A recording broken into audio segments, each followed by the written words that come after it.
우리 삶을 방해하는 두 가지 요소가 있다. 하나는 어느 것도 끝내지 않는 것이요. 다른 하나는 어느 것도 시작하지 않는 것이다. 남을 부러워하거나 질투하지 마라. 경계하지도 마라. 오로지 최상의 자신을 만들어가는 것에만 몰두하라. 다른 사람이 무엇을 하건 상관하지 말라. 오직 자신이 무엇을 하고 무엇을 하지 말아야 할지 자신의 일에 대해서만 집중하여 생각하라. 스스로의 마음을 다스려 온전히 한 곳으로 집중할 수 있다면 그 어떤 일이든 모두 해결할 수 있다.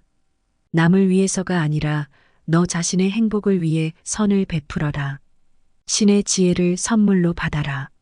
내 눈과 마음을 새롭게 하여 선을 베푸는 그 자체에서 기쁨을 누리는 가장 행복한 사람이 되라. 모든 것은 마음가짐에 따라 이루어진다.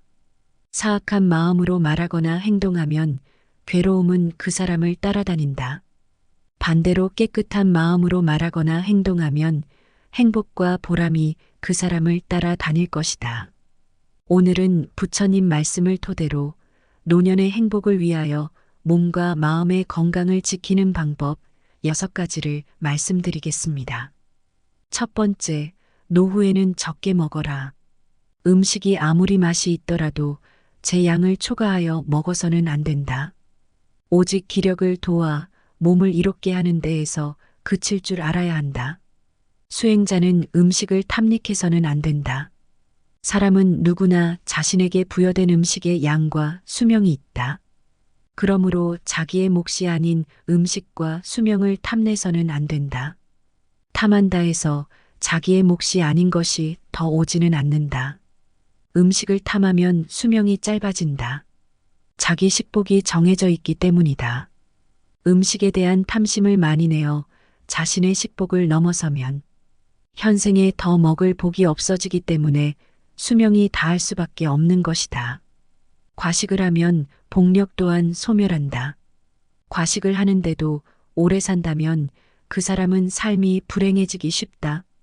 음식물 섭취를 줄이면 삶의 진행 과정을 늦출 수 있고 금욕으로 신체의 번식 전략을 생존 전략으로 전환시키면 장수할 수 있다는 것이다. 음식물 섭취를 줄이면 2배에서 4배까지 수명이 증가한다고 한다. 이유야 어찌되었든 과식은 수행자에게 여러모로 도움이 되지 않는다. 과식은 정신을 혼란하게 만들며 온갖 욕구와 번뇌를 불러일으키고 고요한 선정에 이르지 못하게 한다. 소식을 하면 몸도 마음도 경쾌하고 가벼워 쉽게 선정과 지혜를 얻을 수 있다. 두 번째, 술을 멀리하라. 술을 많이 마시면 몸과 마음이 가난해진다. 그러면서도 재물을 가벼이 여기고 사치를 좋아하여 집안을 망쳐 온갖 화를 부르게 된다. 또한 남들과 노름을 즐기고 다른 여색을 엿보게 된다. 술은 온갖 환난의 근본이요 재앙의 근원이다. 술은 독 중에 독이요 병 중에서도 고질병이다. 술은 날카로운 도끼 같아 착한 마음을 손상시키고 괴로움을 부른다. 술을 좋아하는 자는 부끄러움도 몰라 남의 경멸을 받게 된다. 그러므로 술을 마실 때는 언제나 절제하는 마음을 가져야 한다. 술은 지혜의 종자를 끊고 어리석음의 결과를 불러온다고 한다. 사람의 정신을 휩쓸고 가는 것은 술만한 것이 없다. 술이야말로 재앙의 근원이고 환난의 근본이다. 과도한 술은 착한 마음을 손상시키고 괴로움을 부르며 경멸을 받게 된다. 술을 마실 때는 언제나 절제하는 마음을 가져야 한다. 사실 술 그 자체는 선도 악도 아니고 좋고 나쁠 것도 없다. 술이라는 것 자체에 좋거나 나쁜 것이 있는 것이 아니다. 그러니 술을 먹는 행위 그 자체를 가지고 좋거나 나쁘다고 단정 지을 수는 없는 것이다. 문제는 술에 있지 않고 사람에 있다. 잘못이 있다면 술 자체가 잘못이 아니라 그 술을 먹는 사람에게 있는 것이다. 술을 먹고 정신을 잃어버리거나 취한 정신으로 온갖 악행을 한다면 그것은 술이라는 경계에 휘둘리는 것이다. 술이라는 것도 하나의 경계에 불과하다. 경계 그 자체는 언제나 좋고 나쁜 것이 아니다. 다만 경계를 받아들이는 사람에게 허물이 있을 뿐 술이라는 경계에 휘둘리지 않고 내 스스로 술이라는 대상의 마음을 빼앗기지 않으며 스스로 절제하고 다스릴 줄 아는 사람에게 술은 나쁜 것이라고 할 수 없다. 한두 잔의 술로서 인간관계를 가꾸어가며 술이라는 도구로서 삶의 윤활유로 삼을 수도 있지만 자칫 잘못하면 술이 인간을 망치는 도구가 될 수도 있는 것이다. 내 중심을 잡고 내 안의 주인공이 나를 이끌고 가야지 술이라는 경계가 나를 이끌고 가게 해서는 안 된다. 술이라는 경계에 휘둘리지 말라. 절제하며 게으르지 마라. 생활의 즐거움만을 쫓아 구하고 모든 감관을 보호하지 않으며 마음의 정도가 없으면 악마는 마침내 그를 뒤엎는다.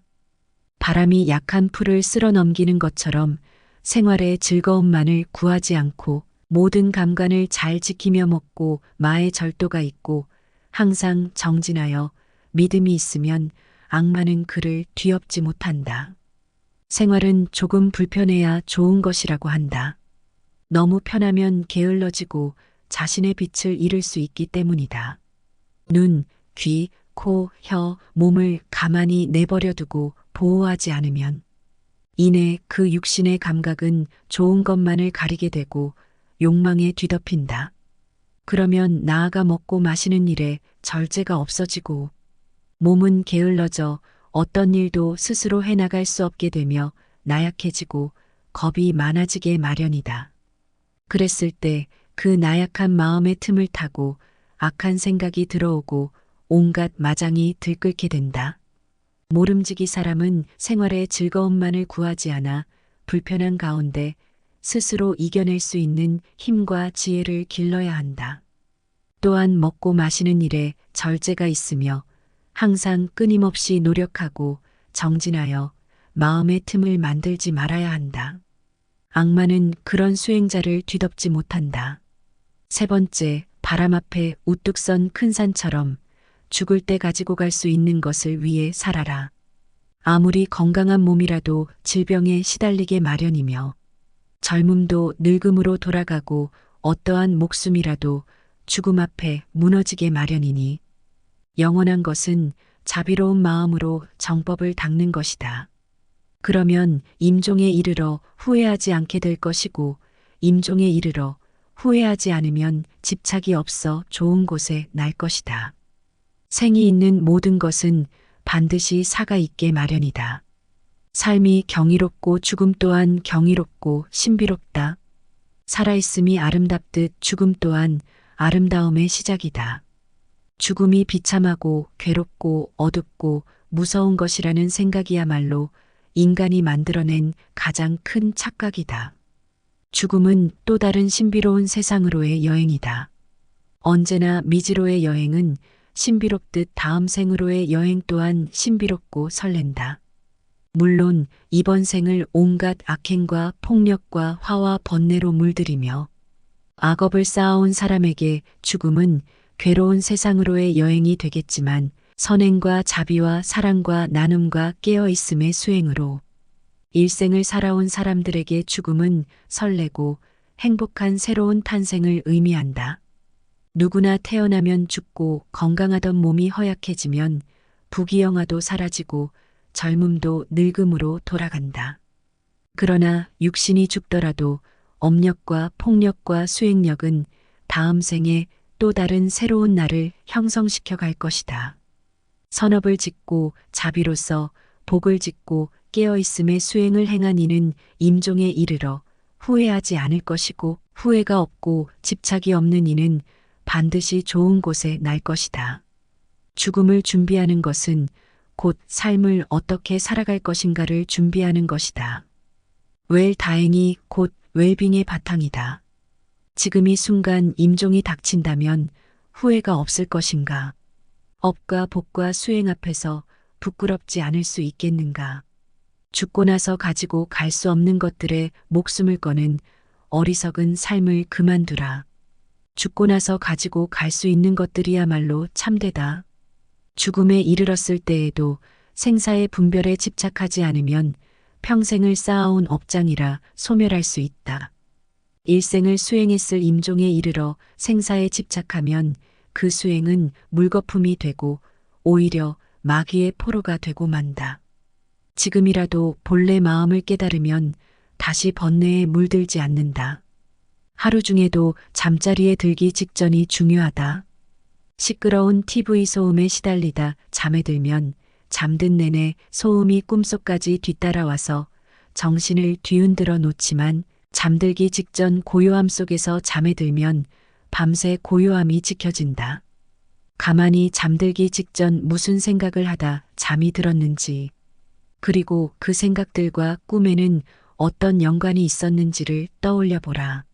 잠들기 직전의 생각이 온통 꿈속까지 휘젓고 다니며 단점을 방해하고 있음을 알아차리는 데는 그리 많은 노력이 필요하지 않다.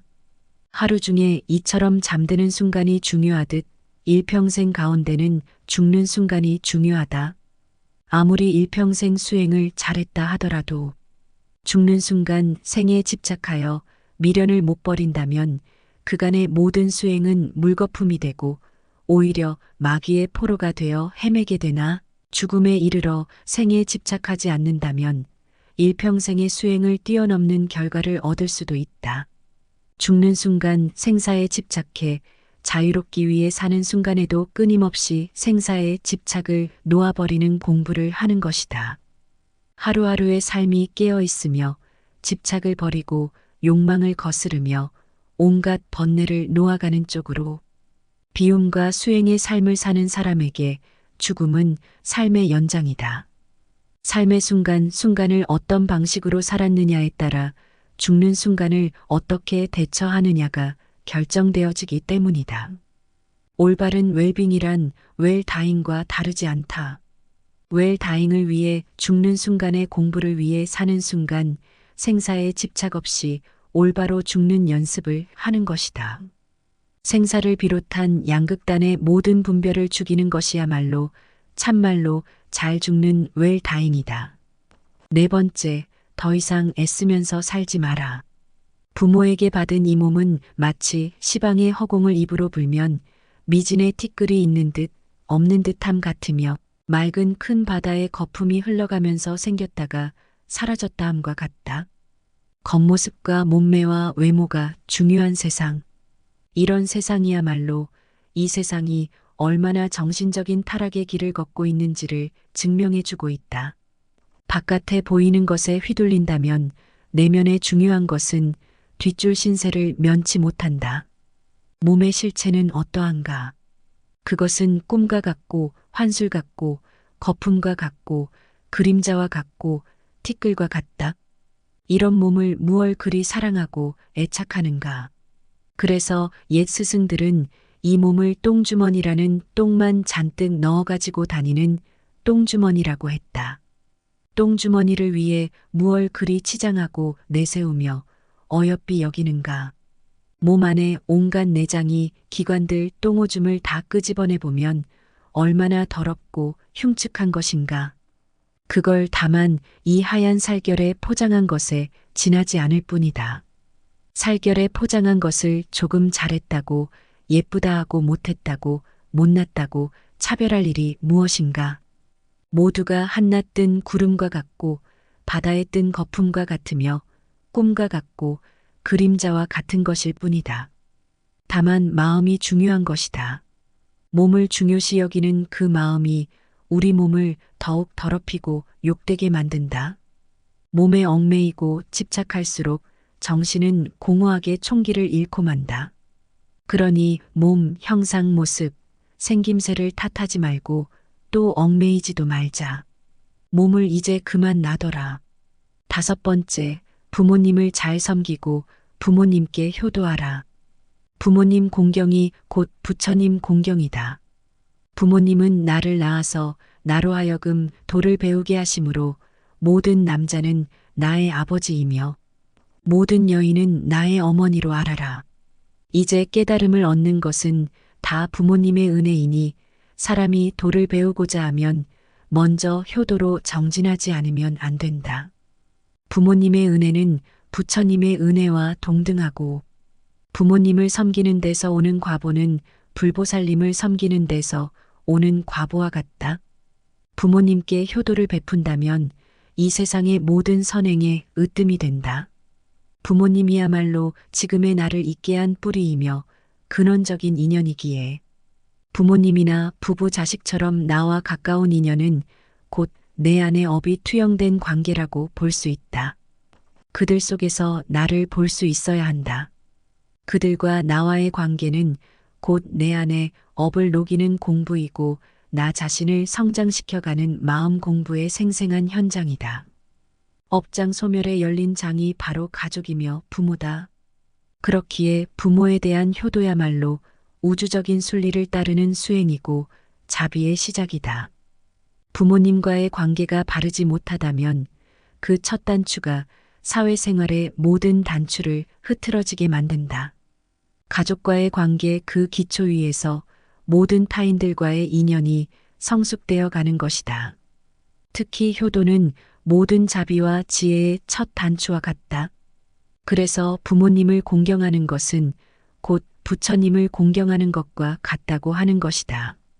부모님처럼 가장 가까운 인연을 소중하게 간직할 수 있어야 한다. 가장 가까운 인연이야말로 내 업의 나눔이니 부모님과의 관계가 껄끄럽고 아름답지 못하다면 그것은 부모님과의 닦아야 할 업이 많은 연유이다. 부모님을 잘 섬기고 부모님께 효도하라.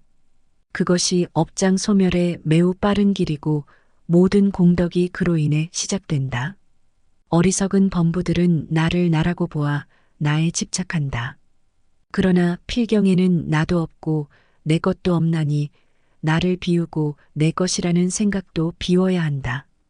법이란 생각을 일으키면 나와 법이 생기고 법이란 생각이 사라지면 나와 법도 사라진다. 내 자식이다, 내 재산이다 하면서 어리석은 사람은 괴로워한다. 사실 내 몸도 나의 것이 아닌데 어찌 자식이나 재산이 나의 것일 수 있겠는가. 내 자식이다, 내 재산이다, 내 생각이다, 내 것이다 하는 것은 다 어리석은 생각이다. 나도 내가 아닌데 내 몸도 이번 한생 잠시 쓰고 나면 이 우주에 돌려주어야 하는데 하물며 내 소유를 어찌 내 것이라고 할 수 있겠는가. 잠시 빌렸을 뿐이다. 내 몸도 우주법계에서 잠시 빌어다 쓰는 것이고 내 소유도 잠시 법계에서 빌어다 쓸 뿐이다. 그러니 집착할 것이 없다. 내 몸도 이 우주에서 품어낸 온갖 음식을 잠시 빌려 유지하고 있을 뿐이고 내 생각도 이 세상의 수많은 생각들을 인연 따라 잠시 채용하여 내 식대로 조합해 쓰고 있을 뿐이며 내 자식도 우주적인 법계의 인연과 업의 법칙에 따라 잠깐 부모의 몸을 빌어 나왔을 뿐이다. 세상 모든 것들이 이처럼 다른 모든 존재들에 의지하여 다만 잠시 그 모습을 취하고 있을 뿐이다. 세상 모든 존재는 우주의 것이며 다른 모든 존재들의 것이다. 여섯 번째, 유산을 남겨주기 위해 자신의 귀중한 생애를 다 쓰지 마라. 내가 곧 이 우주이며 또한 나는 이 우주의 모든 존재들과 긴밀하게 연결되어 있다. 그러니 어찌 내가 누구를 가지고 내가 무엇을 집착하고 누가 무엇을 소유할 수 있겠는가.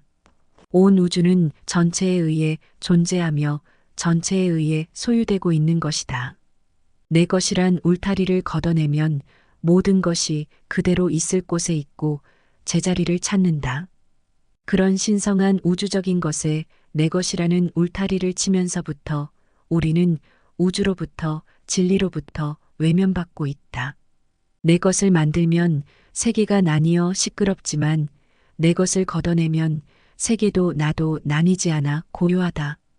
유산을 남겨주기 위해 자신의 귀중한 생애를 다 쓰지 마라. 많은 사람들이 재물을 얻는데 더 많은 힘을 기울인다. 우리들 이웃을 보면 저마다 돈벌이에 바빠서 개미처럼 동으로 뛰고 서로 뛰고 급하게 서두르고 악착 같다. 돈 아니면 거들떠 보지 않는 상태로 자신을 방치해버리기도 한다. 사람들은 돈을 벌면 대부분 쌓아두거나 모은 돈을 통해서 더 큰 돈을 벌 생각을 한다. 그리고 그렇게 힘들게 번 돈조차 기꺼이 써버리고 만다. 다행히 어떤 사람이 생애를 무사히 마칠 때까지 별탈 없이 돈을 엄청나게 벌었다 치자. 그동안 그가 땀을 쓴 보람으로 남은 것은 단지 황금 덩어리일 뿐, 이제 귀중한 세월은 다 써버리고 말았다. 남은 그 황금 덩어리를 남에게 물려줄 일만 남은 것이다.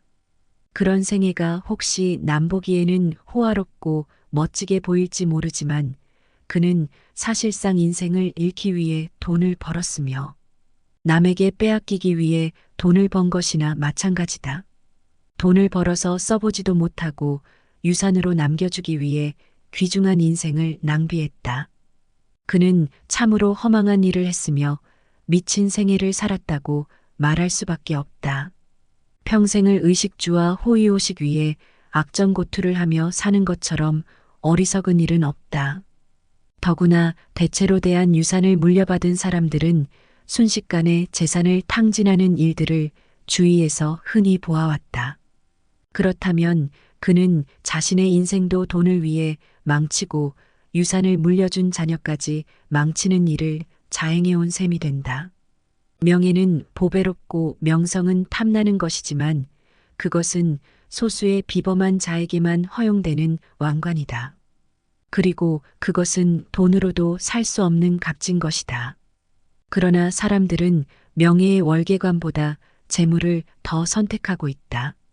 과연 돈이 많으면 남들이 떠받들 것이다라는 말이 사실이며 그것이 과연 행복을 가져다 줄 것인지는 의문이다.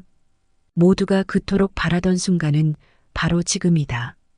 비록 100년을 살지라도 마음이 어리석다면 고요한 마음으로 하루를 사는 것만 못하다. 비록 100년을 산다고 하더라도 마음이 어리석고 탐욕스럽고 성냄을 일으킨다면 차라리 고요하게 그 마음을 비추며 한순간을 보내는 것보다 못하다. 살면서 탐내고 어리석음을 지으면 그것이 다 번뇌가 되고 업이 되어 윤회의 수레바퀴만 더욱 길어지게 만들 뿐이지만 고요하게 그 마음 비추며 한순간을 보낸다면 억겁의 윤회를 쉬게 할 것이기 때문이다. 한순간을 살더라도 고요한 마음으로 마음을 비추며 명상 속에서 산다면 어리석은 마음으로 100년 1000년을 사는 것에 비할 수 없는 공덕이 생긴다. 어리석은 세월은 날이 갈수록 업장만 늘리게 되지만 고요한 한순간의 명상은 업을 소멸하고 지혜를 움트게 한다. 시간이란 환상일 뿐이다. 아무리 오랜 시간일지라도 단 한순간의 평화와 맞바꿀 수 없다. 지금은 바쁘고 정신이 없으니 나중에 기도하겠다는 사람, 지금은 삶이 버거우니 노후가 되어 조용할 때 수행하겠다는 사람, 지금은 돈이 많지 않으니 훗날 돈을 많이 벌게 되면 그때 가서 보시하겠다는 사람, 그들은 100년 1000년보다도 더 소중한 지금 이 순간이라는 인생의 클라이막스를 놓치고 있는 것이다. 지금 행하지 않으면 더 이상 시간은 없다. 지금까지 우리는 100년 1000년을 뒤로 미루며 지금까지 오지 않았는가. 그렇게 찾아오던 최상의 때는 바로 지금이며 최고의 장소는 바로 여기이다. 수행에서는 한순간도 버릴 것이 없다. 한순간이라도 마음을 고요히 하고 비추어 보라. 찬란한 지금 이 순간을. 오늘은 부처님 말씀을 토대로 노년의 행복을 위하여 몸과 마음의 건강을 지키는 방법을 말씀드렸습니다. 우리 삶을 방해하는 두 가지 요소가 있다. 하나는 어느 것도 끝내지 않는 것이요. 다른 하나는 어느 것도 시작하지 않는 것이다. 남을 부러워하거나 질투하지 마라. 경계하지도 마라. 오로지 최상의 자신을 만들어가는 것에만 몰두하라. 다른 사람이 무엇을 하건 상관하지 말라. 오직 자신이 무엇을 하고 무엇을 하지 말아야 할지 자신의 일에 대해서만 집중하여 생각하라. 스스로의 마음을 다스려 온전히 한 곳으로 집중할 수 있다면 그 어떤 일이든 모두 해결할 수 있다. 남을 위해서가 아니라 너 자신의 행복을 위해 선을 베풀어라. 신의 지혜를 선물로 받아라. 내 눈과 마음을 새롭게 하여 선을 베푸는 그 자체에서 기쁨을 누리는 가장 행복한 사람이 되라. 모든 것은 마음가짐에 따라 이루어진다. 사악한 마음으로 말하거나 행동하면 괴로움은 그 사람을 따라다닌다. 반대로 깨끗한 마음으로 말하거나 행동하면 행복과 보람이 그 사람을 따라다닐 것이다. 오늘은 부처님 말씀을 토대로 노년의 행복을 위하여 몸과 마음의 건강을 지키는 방법 6가지를 말씀드리겠습니다. 첫 번째, 노후에는 적게 먹어라. 음식이 아무리 맛이 있더라도 제 양을 초과하여 먹어서는 안 된다. 오직 기력을 도와 몸을 이롭게 하는 데에서 그칠 줄 알아야 한다. 수행자는 음식을 탐닉해서는 안 된다. 사람은 누구나 자신에게 부여된 음식의 양과 수명이 있다. 그러므로 자기의 몫이 아닌 음식과 수명을 탐내서는 안 된다. 탐한다 해서 자기의 몫이 아닌 것이 더 오지는 않는다. 음식을 탐하면 수명이 짧아진다. 자기 식복이 정해져 있기 때문이다. 음식에 대한 탐심을 많이 내어 자신의 식복을 넘어서면 현생에 더 먹을 복이 없어지기 때문에 수명이 다할 수밖에 없는 것이다. 과식을 하면 복력 또한 소멸한다. 과식을 하는데도 오래 산다면 그 사람은 삶이 불행해지기 쉽다. 음식물 섭취를 줄이면 삶의 진행 과정을 늦출 수 있고 금욕으로 신체의 번식 전략을 생존 전략으로 전환시키면 장수할 수 있다는 것이다. 음식물 섭취를 줄이면 2배에서 4배까지 수명이 증가한다고 한다. 이유야 어찌되었든 과식은 수행자에게 여러모로 도움이 되지 않는다. 과식은 정신을 혼란하게 만들며 온갖 욕구와 번뇌를 불러일으키고 고요한 선정에 이르지 못하게 한다. 소식을 하면 몸도 마음도 경쾌하고 가벼워 쉽게 선정과 지혜를 얻을 수 있다. 두 번째, 술을 멀리하라. 술을 많이 마시면 몸과 마음이 가난해진다. 그러면서도 재물을 가벼이 여기고 사치를 좋아하여 집안을 망쳐 온갖 화를 부르게 된다. 또한 남들과 노름을 즐기고 다른 여색을 엿보게 된다. 술은 온갖 환난의 근본이요 재앙의 근원이다. 술은 독 중에 독이요 병 중에서도 고질병이다. 술은 날카로운 도끼 같아 착한 마음을 손상시키고 괴로움을 부른다. 술을 좋아하는 자는 부끄러움도 몰라 남의 경멸을 받게 된다. 그러므로 술을 마실 때는 언제나 절제하는 마음을 가져야 한다. 술은 지혜의 종자를 끊고 어리석음의 결과를 불러온다고 한다. 사람의 정신을 휩쓸고 가는 것은 술만한 것이 없다. 술이야말로 재앙의 근원이고 환난의 근본이다. 과도한 술은 착한 마음을 손상시키고 괴로움을 부르며 경멸을 받게 된다. 술을 마실 때는 언제나 절제하는 마음을 가져야 한다. 사실 술 그 자체는 선도 악도 아니고 좋고 나쁠 것도 없다. 술이라는 것 자체에 좋거나 나쁜 것이 있는 것이 아니다. 그러니 술을 먹는 행위 그 자체를 가지고 좋거나 나쁘다고 단정 지을 수는 없는 것이다. 문제는 술에 있지 않고 사람에 있다. 잘못이 있다면 술 자체가 잘못이 아니라 그 술을 먹는 사람에게 있는 것이다. 술을 먹고 정신을 잃어버리거나 취한 정신으로 온갖 악행을 한다면 그것은 술이라는 경계에 휘둘리는 것이다. 술이라는 것도 하나의 경계에 불과하다. 경계 그 자체는 언제나 좋고 나쁜 것이 아니다. 다만 경계를 받아들이는 사람에게 허물이 있을 뿐 술이라는 경계에 휘둘리지 않고 내 스스로 술이라는 대상의 마음을 빼앗기지 않으며 스스로 절제하고 다스릴 줄 아는 사람에게 술은 나쁜 것이라고 할 수 없다. 한두 잔의 술로서 인간관계를 가꾸어가며 술이라는 도구로서 삶의 윤활유로 삼을 수도 있지만 자칫 잘못하면 술이 인간을 망치는 도구가 될 수도 있는 것이다. 내 중심을 잡고 내 안의 주인공이 나를 이끌고 가야지 술이라는 경계가 나를 이끌고 가게 해서는 안 된다. 술이라는 경계에 휘둘리지 말라. 절제하며 게으르지 마라. 생활의 즐거움만을 쫓아 구하고 모든 감관을 보호하지 않으며 마음의 정도가 없으면 악마는 마침내 그를 뒤엎는다. 바람이 약한 풀을 쓸어 넘기는 것처럼 생활의 즐거움만을 구하지 않고 모든 감관을 잘 지키며 먹고 마의 절도가 있고 항상 정진하여 믿음이 있으면 악마는 그를 뒤엎지 못한다.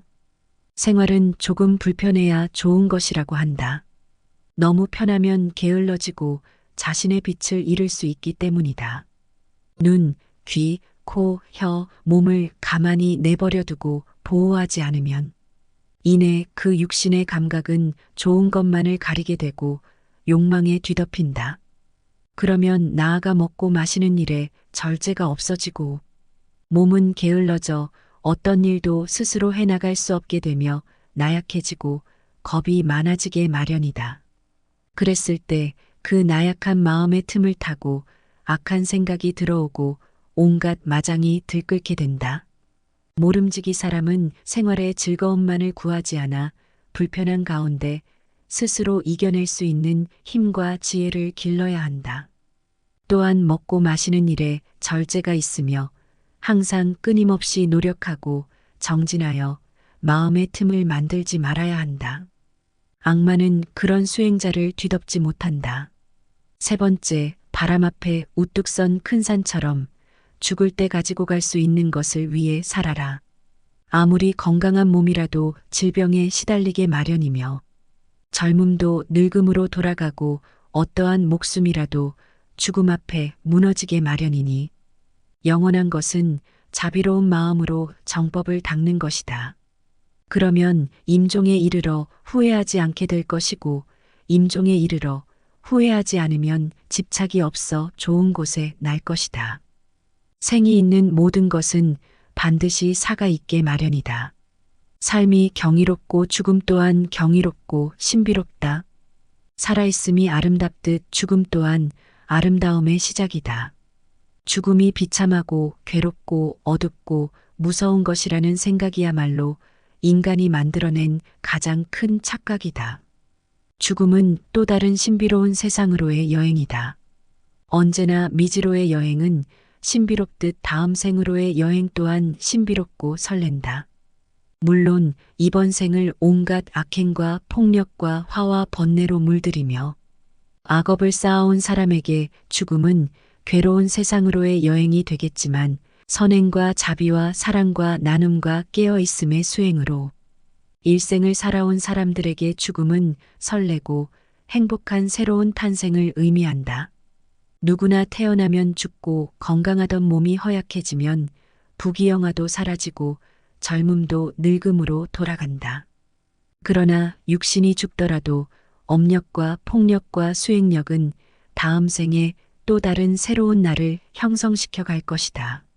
선업을 짓고 자비로서 복을 짓고 깨어있음의 수행을 행한 이는 임종에 이르러 후회하지 않을 것이고 후회가 없고 집착이 없는 이는 반드시 좋은 곳에 날 것이다. 죽음을 준비하는 것은 곧 삶을 어떻게 살아갈 것인가를 준비하는 것이다. 웰다행이 곧 웰빙의 바탕이다. 지금 이 순간 임종이 닥친다면 후회가 없을 것인가? 업과 복과 수행 앞에서 부끄럽지 않을 수 있겠는가? 죽고 나서 가지고 갈 수 없는 것들에 목숨을 거는 어리석은 삶을 그만두라. 죽고 나서 가지고 갈 수 있는 것들이야말로 참되다.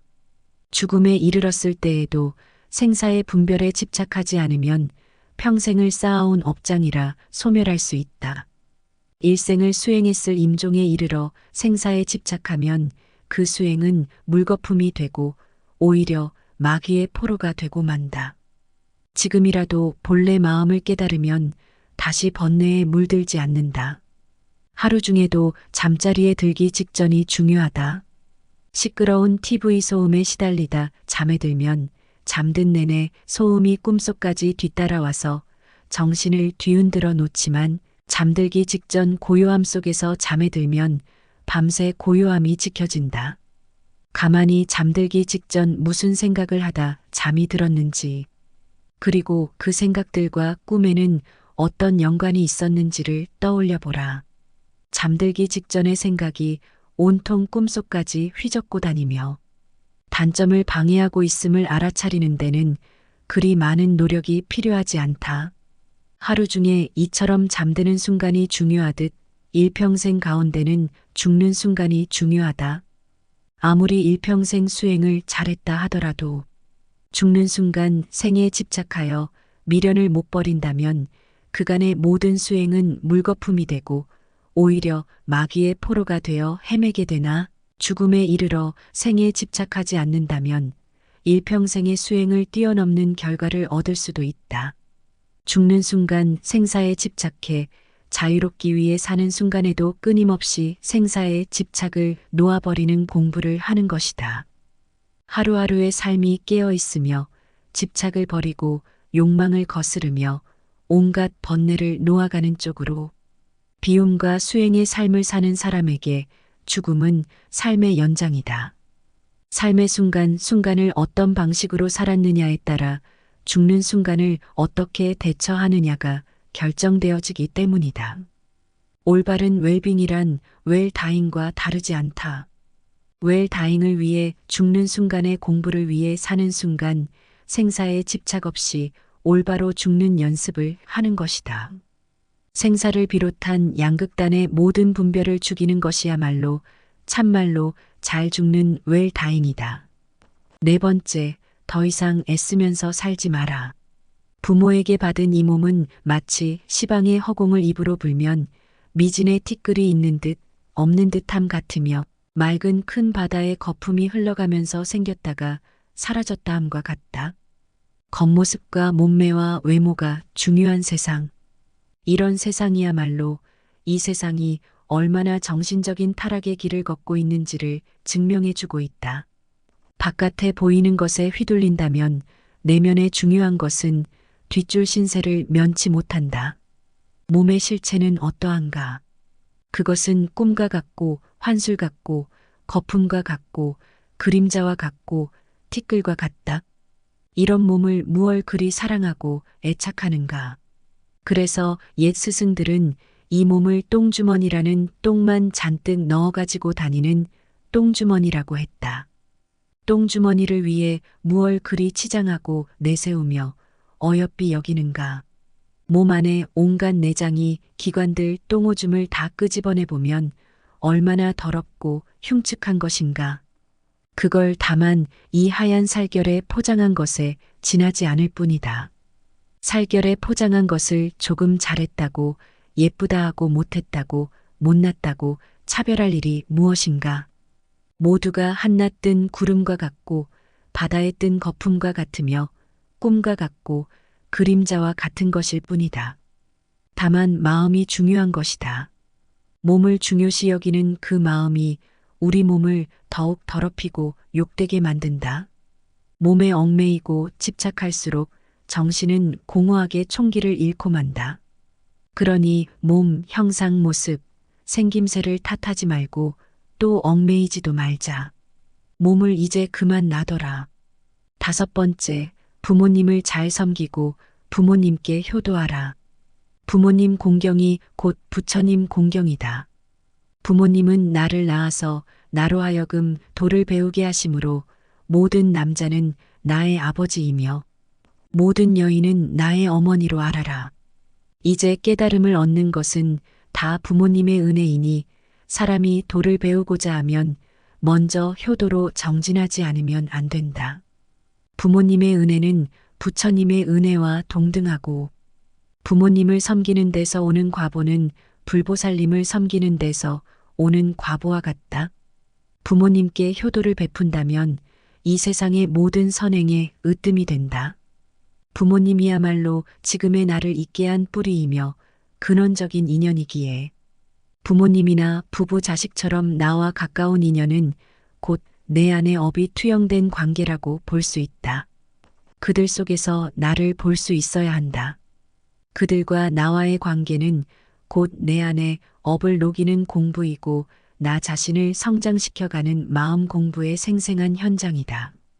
업장 소멸에 열린 장이 바로 가족이며 부모다.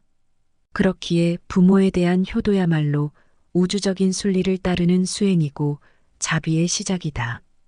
부모님과의 관계가 바르지 못하다면 그 첫 단추가 사회생활의 모든 단추를 흐트러지게 만든다. 가족과의 관계 그 기초 위에서 모든 타인들과의 인연이 성숙되어 가는 것이다. 특히 효도는 모든 자비와 지혜의 첫 단추와 같다. 그래서 부모님을 공경하는 것은 곧 부처님을 공경하는 것과 같다고 하는 것이다. 부모님처럼 가장 가까운 인연을 소중하게 간직할 수 있어야 한다.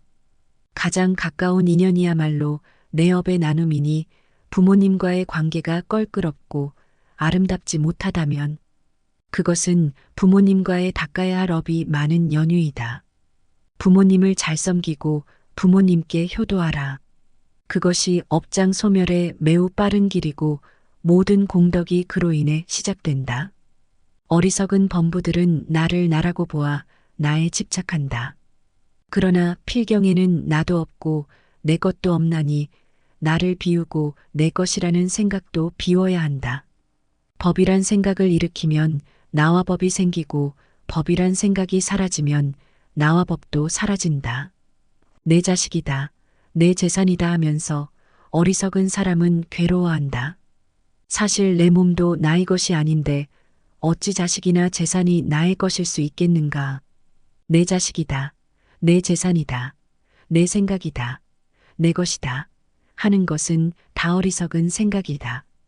나도 내가 아닌데 내 몸도 이번 한 생 잠시 쓰고 나면 이 우주에 돌려주어야 하는데 하물며 내 소유를 어찌 내 것이라고 할 수 있겠는가. 잠시 빌렸을 뿐이다. 내 몸도 우주 법계에서 잠시 빌어다 쓰는 것이고 내 소유도 잠시 법계에서 빌어다 쓸 뿐이다. 그러니 집착할 것이 없다.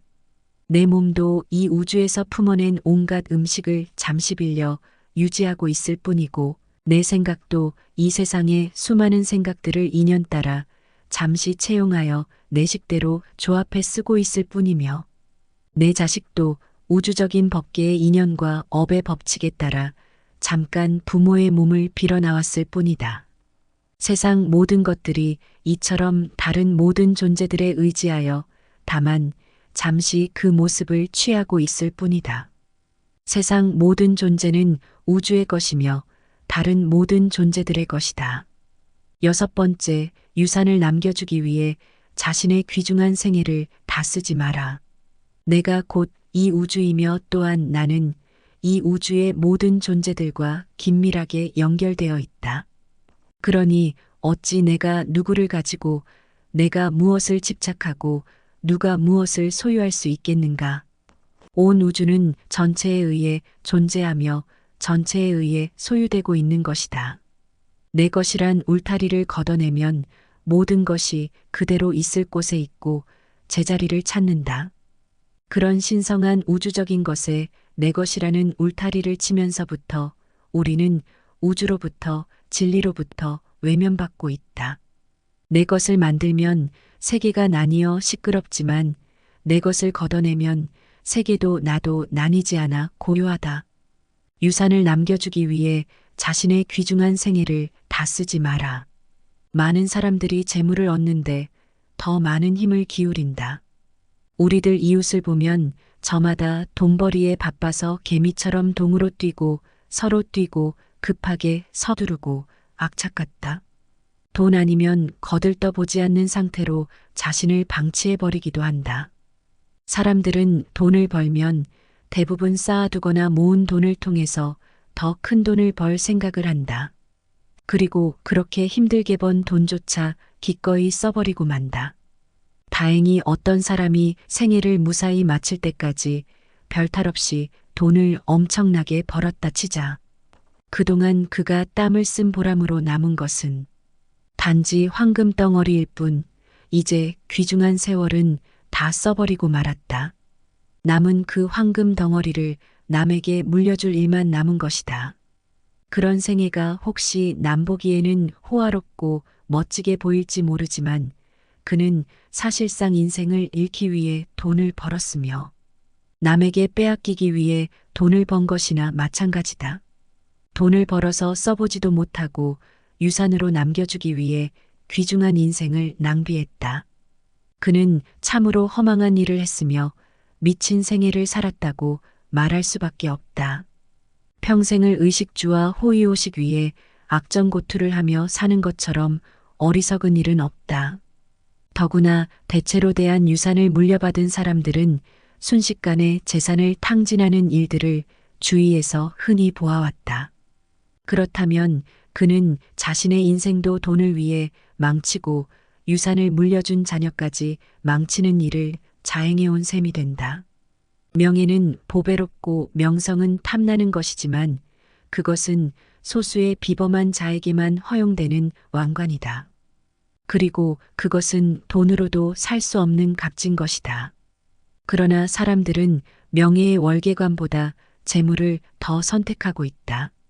과연 돈이 많으면 남들이 떠받들 것이다라는 말이 사실이며 그것이 과연 행복을 가져다 줄 것인지는 의문이다. 모두가 그토록 바라던 순간은 바로 지금이다. 비록 100년을 살지라도 마음이 어리석다면 고요한 마음으로 하루를 사는 것만 못하다. 비록 100년을 산다고 하더라도 마음이 어리석고 탐욕스럽고 성냄을 일으킨다면 차라리 고요하게 그 마음을 비추며 한순간을 보내는 것보다 못하다. 살면서 탐내고 어리석음을 지으면 그것이 다 번뇌가 되고 업이 되어 윤회의 수레바퀴만 더욱 길어지게 만들 뿐이지만 고요하게 그 마음 비추며 한순간을 보낸다면 억겁의 윤회를 쉬게 할 것이기 때문이다. 한순간을 살더라도 고요한 마음으로 마음을 비추며 명상 속에서 산다면 어리석은 마음으로 100년 1000년을 사는 것에 비할 수 없는 공덕이 생긴다. 어리석은 세월은 날이 갈수록 업장만 늘리게 되지만 고요한 한순간의 명상은 업을 소멸하고 지혜를 움트게 한다. 시간이란 환상일 뿐이다. 아무리 오랜 시간일지라도 단 한순간의 평화와 맞바꿀 수 없다. 지금은 바쁘고 정신이 없으니 나중에 기도하겠다는 사람, 지금은 삶이 버거우니 노후가 되어 조용할 때 수행하겠다는 사람, 지금은 돈이 많지 않으니 훗날 돈을 많이 벌게 되면 그때 가서 보시하겠다는 사람, 그들은 100년 1000년보다도 더 소중한 지금 이 순간이라는 인생의 클라이막스를 놓치고 있는 것이다. 지금 행하지 않으면 더 이상 시간은 없다. 지금까지 우리는 100년 1000년을 뒤로 미루며 지금까지 오지 않았는가. 그렇게 찾아오던 최상의 때는 바로 지금이며 최고의 장소는 바로 여기이다. 수행에서는 한순간도 버릴 것이 없다. 한순간이라도 마음을 고요히 하고 비추어 보라. 찬란한 지금 이 순간을. 오늘은 부처님 말씀을 토대로 노년의 행복을 위하여 몸과 마음의 건강을 지키는 방법을 말씀드렸습니다.